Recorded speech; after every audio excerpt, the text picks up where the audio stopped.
Radio Pays, en partenariat avec le Grand Hôtel Montabo, vous propose le Zoom.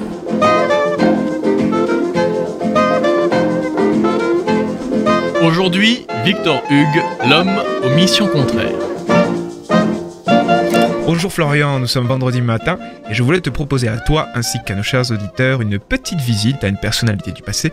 Comme ça, on pourra faire une partie d'échecs. Surtout pas. La semaine dernière, tu me parlais de Victor Hugues et ça ne m'a pas vraiment donné envie de lui rendre visite ou de jouer à quoi que ce soit avec lui. Ah mince. Chers auditeurs, Florian se souvient que je voulais vous parler de Victor Hugues ce matin.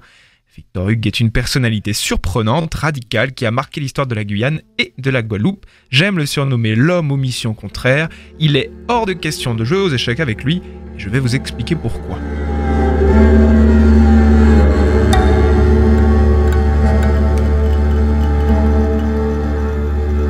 Victor Hugues, marseillais de naissance, est issu d'une famille de marchands bourgeois qui s'est enrichi dans le commerce aux Antilles françaises.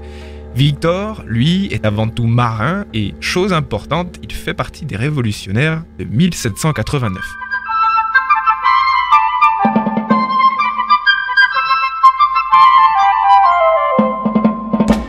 Comme marin, il fait ses premières armes à Saint-Domingue, il fréquente la franc-maçonnerie et surtout publie dans un journal qui traite de souveraineté populaire et de république. Il est donc ce qu'on appelle un jacobin. À Saint-Domingue, il se forge une bonne réputation, finit par avoir du réseau et de l'expérience. Alors, juste après la Révolution, on lui confie une mission. Il doit partir en Guadeloupe, qui est tombée aux mains des Anglais, avec pour objectif de reconquérir l'île et surtout d'y abolir l'esclavage. Rappelons que puisque Victor Hugues est animé de grandes ambitions républicaines populaires, il n'est pas si surprenant qu'il emporte avec lui, en Guadeloupe, le rasoir national, le bois de justice, la raccourcisseuse, j'ai nommé la guillotine. Oula, mais si je me souviens bien, elle a bien servi en Guadeloupe, non ? Et comment ? Victor est un garçon efficace et extrêmement déterminé. Les Anglais ne font pas le poids, jeune marin gagne la guerre et il faut noter qu'il le fait avec l'aide des sans-culottes noirs, des révolutionnaires, esclaves et ou affranchis, très motivés à l'idée de l'abolition. Après sa victoire contre les Anglais, il est temps pour Victor Hugues de mettre fin à l'esclavage en Guadeloupe et surtout de le faire avec la radicalité qui le caractérisera jusqu'à la fin de sa vie. C'est-à-dire radical. Alors je t'explique. Tu connais la Terreur ? C'est cette période qui a suivi la Révolution française. Tous ceux qu'on soupçonnait d'être un peu pour le roi ou pas assez pour le peuple se faisaient raccourcir au-dessus des épaules. Et bien Victor Hugues, c'est un révolutionnaire de cette trempe-là.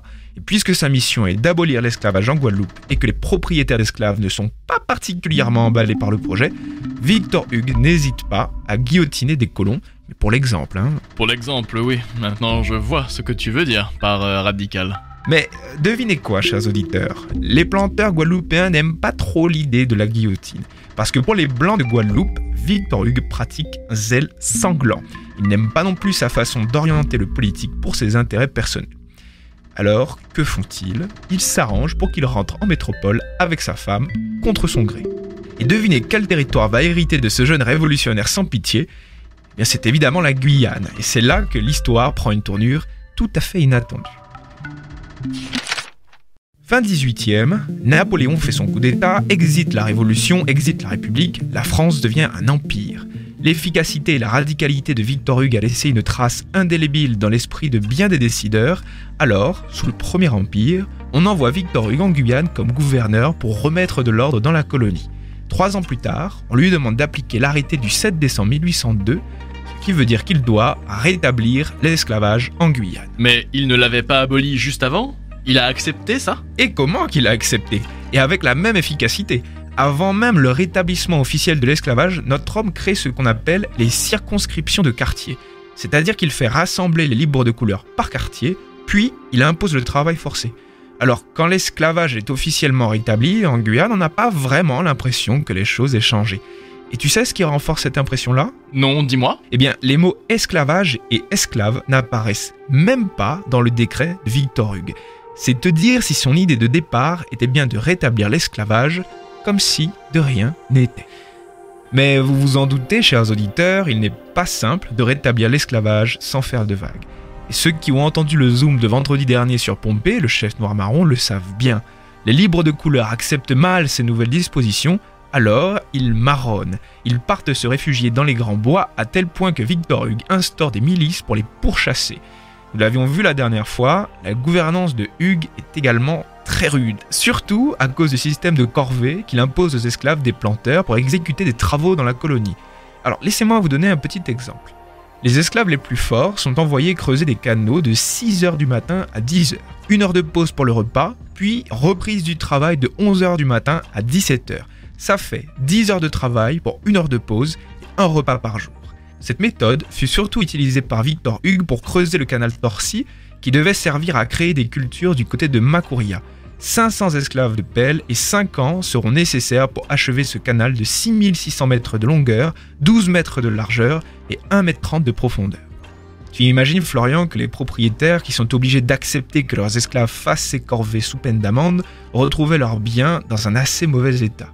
Alors notons d'ailleurs que quelques-uns n'adhéraient pas au projet de Victor Hugues. Le gouverneur ne s'en inquiétait pas et déclarait être prêt à les envoyer en prison ou en France.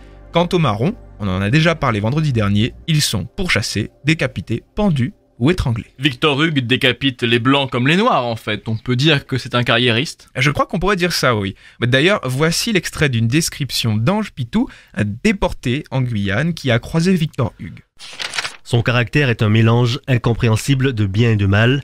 Il est brave et menteur à l'excès, cruel et sensible, politique, inconséquent et indiscret, ambitieux et fourbe, parfois loyal et simple, son cœur ne mûrit aucune affection. Ah oui, en effet, on n'a pas envie de lui rendre visite. Mais pas vraiment. Aux échecs, blanc ou noir, pour Victor Hugues, l'important, c'est la victoire. D'ailleurs, il n'hésite pas à tricher de temps en temps. Victor Hugues possède une habitation baptisée Tilsit et c'est l'une des plus importantes de Guyane. Elle se trouve du côté du canal Torcy qui est, comme par hasard, le canal qu'il a fait creuser par les esclaves. Et ça, c'est du Victor tout craché. Mais je suppose qu'en tant que gouverneur, on n'a pas le droit d'être planteur. Bien joué. Victor Hugues est à cheval sur le public et le privé, deux sphères s'alimentant l'une l'autre. En fait, il possède 1300 hectares de terrain, vit dans une maison située sur son habitation et il investit dans le sucre et le café. Mais il est inutile de se lancer dans ce qu'il considère comme moral ou immoral de faire. Vous avez compris, chers auditeurs, que la question ne se situe plus là pour cet homme.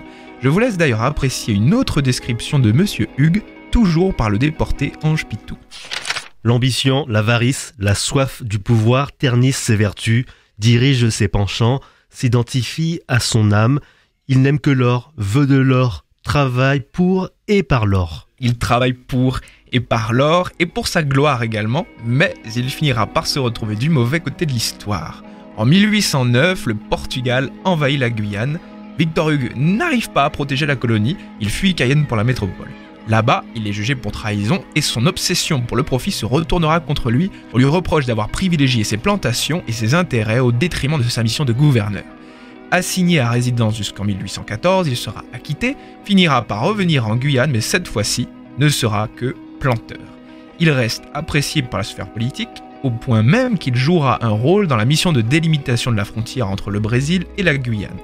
Juste avant de mourir, l'homme qui a défait puis refait l'esclavage affranchit 2 de ses esclaves. Et ça aussi, c'est du Victor Hugues tout craché. Mais quel étrange personnage. Personnage, ça c'est le cas de le dire.